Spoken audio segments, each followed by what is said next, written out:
पाकिस्तानी आवाम का इससे कोई जिहाद, पूरा जिहाद का नारा लगाया गया, जिहाद का वर्ड यूज किया गया, ये डॉलर्स के लिए लगाया गया, पैसे के लिए लगाया गया। गरीब का बच्चा मरता रहा मदरसे में पढ़ के और आपने तालिबान पे भेज दिया और मरने के लिए, और पैसा कमाते रहे पाकिस्तान के सारे हुक्मरान। ये आज आपने मान लिया, आपके प्रधानमंत्री ने ऑफिशियली माना अपने ऑफिसर्स को बोलते हुए। ये भी उन्होंने माना कि वो नारा जो लगाया गया था, दिल में खुदा का खौफ, हाथ में क्लैशनिकोव, ये नारा लगवाया गया किसके लिए? डॉलर्स के लिए, पैसे के लिए। कोई इस्लाम से नाता नहीं था इसका। इन्होंने ये भी बोला कि जो नारा लगाया गया था उस समय और आज भी, वो नारा आज भी कश्मीर में यूज किया जाता है कि काफिरों को इस्लाम की जमीन से निकालो, ये डॉलर के लिए यूज किया गया। दूसरी बात आप में इसमें इंपॉर्टेंट है, ऑयल बेस्ड। यहाँ पे मैं कहना चाहूंगी सुमित जी, वो ये कि जो आप कह रहे हैं ना कि यहाँ से जाने के लिए रास्ता नहीं दिया पाकिस्तान ने, भारत भेजना चाह रहा था, तो उसमें कई लोग यहाँ पे ये बात भी कर रहे हैं क्योंकि आपस में ट्रस्ट नहीं है। अब अगर भारत भेजता है तो भारत को लगेगा कि शायद आप 40 टन भेजेंगे तो 30 मिलेगा अफगानिस्तान को, 10 शायद हम खुद खा जाएंगे। यहाँ से हमें ऐसा लगेगा कि जी वहां से भेज रहे हैं, अब हो सकता है अनाज के बीच में कुछ गलत चीजें भी आ जाएं। तो ये जो ट्रस्ट है ना, इसको ठीक करना पड़ेगा, तब ये चीजें जाके सही होगी कि हम एक दूसरे को आने जाने का रास्ता दें।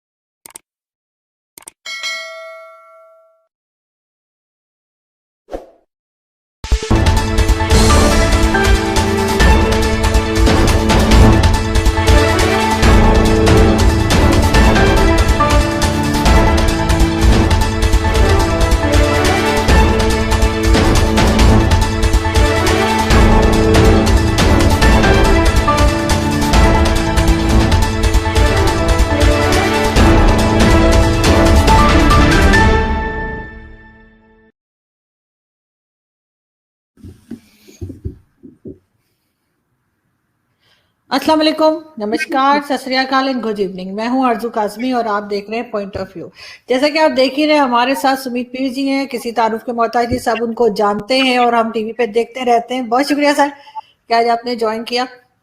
सर मुझे आज आप जरा ये बताइए कि हमारे यहाँ ओआईसी की मीटिंग चल रही थी, उसमें से 5 कंट्रीज को निकाल के आपने इंडिया बुला लिया, तो ये क्या हो रहा था और आप लोगों ने क्या वहां पे वो जो 5 कंट्रीज ओआईसी की इंडिया चली गई, तो क्या एक्टिविटीज थी आपकी, किस लिए बुलाया गया था? दूसरा, जो ओआईसी की मीटिंग यहाँ पर हुई है पाकिस्तान में, उसको आप किस तरह देखते हैं कि क्या कुछ फायदा होगा उससे अफगानिस्तान को या नहीं? क्योंकि जाहिर है कि हम उसमें तालिबान की बात नहीं कर रहे, वहां पे जो आम लोग रहते हैं उनकी मदद की बात हो रही है।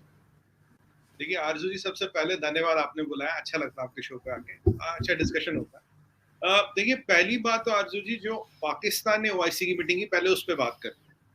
अभी पूरी दुनिया में, ये मैं नहीं कह रहा, ये पूरी दुनिया में पता भाई, आपके हालात खराब हैं, आपका कुछ इकोनॉमी के बाजे बजे पड़े हैं, सऊदी अरब वालों ने आपको पैसे दिए 72 घंटे बैंक में रखने के लिए, लिटरली। तो ये आप ये इस्लाम के नाम पे, ये ओआईसी के नाम पे आप कब तक ये सारी दुकान पाकिस्तान की गवर्नमेंट चलाती रही? खान साहब कब तक चलाते रहेंगे इसको? क्योंकि ना आज सऊदी अरबिया बेवकूफ है, ना ईरान बेवकूफ है, ना इराक बेवकूफ है, कोई बेवकूफ नहीं आज की दुनिया में, सबको सब कहानी समझ आती है। एक टाइम था अर्जू जी 20-30 साल पहले कि भाई ये है, भाई वो है। अब आईएसआई ने अफगानिस्तान में क्या किया सबको पता, आईएसआई ने पैसा चाइना से लिया, किसको दिया सबको पता, ये किसी से छुपा नहीं है। अगर हम जैसे आप जैसे को पता, तो जो ये बड़ी बड़ी कंट्रियां चलाती थी उन्हें तो पता ही होता है। अब एमबीएस जो है, उनकी स्ट्रेटजी पूरी बदल गई है। वो तो उन्होंने ये भी कहा कि अमेरिका के कहने पे मैंने वहाबिज्म को प्रमोट किया, इतने पैसे लगाए। आज उन्होंने पूरी इकोनॉमी खोल दी, यूएई ने शराब खोल दी है, एमबीएस ने फीमेल ड्राइविंग, काफी रिफॉर्म्स कर रहे हैं, काफी फॉरवर्ड लुकिंग है। आरजू जी, जो सबसे बड़ी चीज पाकिस्तान मिस कर रहा है, ऑयल बेस्ड इकोनॉमी की लाइफ आने वाले 10 से 15 साल है, हद से हद कह रहा हूं मैं आपको, ये आपको इंटरनेशनल डाटा के आधार पर कह रहा हूं। Oil based economies don't have a life of more than 15 years. अब अगर आज हमारा देखिए, चाइना ने तो ईरान से सेटिंग कर लीजिए ऑयल की, हम आपसे ऑयल लेंगे। इंडिया का नंबर 1 सप्लायर यूनाइटेड स्टेट्स बन गया आरजू जी, नंबर 2 सप्लायर इराक है, नंबर 3 नाइजीरिया, नंबर 4 है सऊदी अरबिया। पीछे आपको याद होगा एमबीएस ने एक बहुत स्ट्रिक्ट स्टैंड लिया था कि मेरे को जी जो बाइडेन से बिटिंग कराओ, नहीं तो मैं तेल वेल नहीं बढ़ाऊंगा। हुआ क्या आपने देखो, मेरा एक दोस्त बैठा था, कहता है यार ये क्या हो गया, 22% क्रूड के प्राइस गिर गए। मैं कहा तू खबर शबर नहीं देखता? कह रहा की होया? मैंने कहा कल यूएस ने, चाइना और इंडिया ने एक साथ 5% रिजर्व्स रिलीज कर दिए। 5% तेल जब आ गया, 22% से 32% क्रूड का दाम गिर गया। अब एमबीएस को भी वो झटका लग गया, भाई ये क्या हो रहा, मतलब दुनिया में ये क्या, ये तो साले एक दूसरे से बात नहीं करते, चाइना ये ना और इंडिया, पर जब तेल वाली बात आती है सब एक साथ हो जाते हैं। अब ये जो चीजें हो रही हैं, एमबीएस भी बहुत परेशान है, पर वो चेंजेस कर रहे हैं। अब ऐसे में आप उनको ला रहे, लाओ जी तालिबान को पैसा दो, तालिबान की हेल्प करो।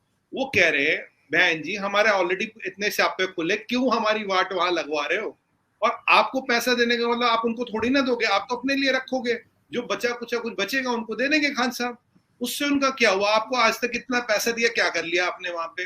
आप आईएसआई के चीफ साहब गए थे चाय वाय पीने, जब तालिबान की गवर्नमेंट बनी थी, हुआ क्या? जो कामन अफगानी सड़क पे, उसका क्या सोचा आपने? वो बेचारा कहाँ जाएगा? सर्दी आ रही है, खाना नहीं, पीना नहीं, दवाई नहीं। पीछे हमने बोला 75 मीट्रिक टन हमें अनाज भेजना है, दवाइयां भेजनी है, हमें अपने यहाँ से पैसेज दो, नहीं दिया। जो फ्री में 75 मीट्रिक टन 3 करोड़ लोगों के लिए 75 मीट्रिक टन वीट आरजी बहुत होता, उसकी पैसेज आप देते नहीं हो, दवाइयां जाने नहीं देते, वो एयर स्पेस बंद कर दी। ओआईसी वालों को सबने बुला लिया, चलो जी अफगानियों की मदद करो। ये जो इंटेंशन है ना पाकिस्तान की, ये बिल्कुल क्लियर हो रही। दूसरी बात आप में इसमें इंपॉर्टेंट है, ऑयल बेस्ड। यहाँ पे मैं कहना चाहूंगी सुमित जी, वो ये कि जो आप कह रहे हैं ना कि यहाँ से जाने के लिए रास्ता नहीं दिया पाकिस्तान ने, भारत भेजना चाह रहा था, तो उसमें कई लोग यहाँ पे ये बात भी कर रहे हैं क्योंकि आपस में ट्रस्ट नहीं है। अब अगर भारत भेजता है तो भारत को लगेगा कि शायद आप 40 टन भेजेंगे तो 30 मिलेगा अफगानिस्तान को, 10 शायद हम खुद खा जाएंगे। यहाँ से हमें ऐसा लगेगा कि जी वहां से भेज रहे हैं, अब हो सकता है अनाज के बीच में कुछ गलत चीजें भी आ जाए। तो ये जो ट्रस्ट है ना, इसको ठीक करना पड़ेगा, तब ये चीजें जाके सही होगी कि हम एक दूसरे को आने जाने का रास्ता दें। नमस्कार। पाकिस्तान के प्रधानमंत्री इमरान खान ने आज एक सच बोला। सच ये बोला कि अफगानिस्तान में जो लड़ाई लड़ी उन्होंने सोवियत के खिलाफ, वो किसी पाकिस्तान के या पाकिस्तानी नागरिकों के लिए नहीं थी, वो डॉलर्स के लिए, पैसे के लिए लड़ी गई। ये सच उन्होंने फॉरेन ऑफिसर्स, पाकिस्तान के फॉरेन ऑफिसर्स के एक सम्मेलन में बोला इस्लामाबाद में। ये क्या, इनफैक्ट इमरान खान तो शुरुआत से माने जाते हैं कि ये उस लड़ाई के खिलाफ थे, लेकिन उन्होंने ये बात बोली कि उस समय जब मुशर्रफ के टाइम पे ये डिसीजन हो रहा था 2001 में, तो मैं उधर डिसीजन लेने वाले बहुत सारे लोगों को अच्छी तरह से जानता था, पर्सनली जानता था, और सब ने ये डिसीजन सिर्फ पैसे के लिए और डॉलर के लिए लिया था। पब्लिक इंटरेस्ट का कोई मतलब नहीं था, पाकिस्तानी आवाम का इससे कोई। जिहाद, पूरा जिहाद का नारा लगाया गया, जिहाद का वर्ड यूज किया गया, ये डॉलर्स के लिए लगाया गया, पैसे के लिए लगाया गया। गरीब का बच्चा मरता रहा मदरसे में पढ़ के, और आपने तालिबान पे भेज दिया और मरने के लिए, और पैसा कमाते रहे पाकिस्तान के सारे हुक्मरान। ये आज आपने मान लिया, आपके प्रधानमंत्री ने ऑफिशियली माना अपने ऑफिसर्स को बोलते हुए। ये भी उन्होंने माना कि वो नारा जो लगाया गया था, दिल में खुदा का खौफ, हाथ में क्लैशनिकोव, ये नारा लगवाया गया किसके लिए? डॉलर्स के लिए, पैसे के लिए। कोई इस्लाम से नाता नहीं था इसका। इन्होंने ये भी बोला कि जो नारा लगाया गया था उस समय, और आज भी वो नारा आज भी कश्मीर में यूज किया जाता है कि काफिरों को इस्लाम की जमीन से निकालो, ये डॉलर के लिए यूज किया गया। मानने के लिए पाकिस्तान क्या क्या किया। मुंबई अटैक हुआ उसी आइडियोलॉजी और वही सारे संगठनों ने किया, और 9/11 अटैक अमेरिका पे, ये सब भी किसके लिए? आज इमरान खान ने साफ बता दिया किसके लिए।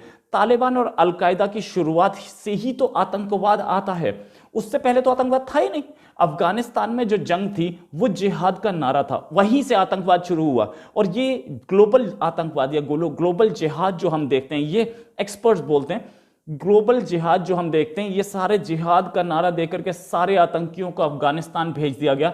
वहां पर जब अब सोवियत संघ बाहर निकल गया, सोवियत यूनियन बाहर निकल गया, तो उसके बाद ये सारे जिहादी जो थे ये खाली हो गए थे, इनके पास कोई काम नहीं था, तो इन सबको अपने अपने घर भेज दिया गया।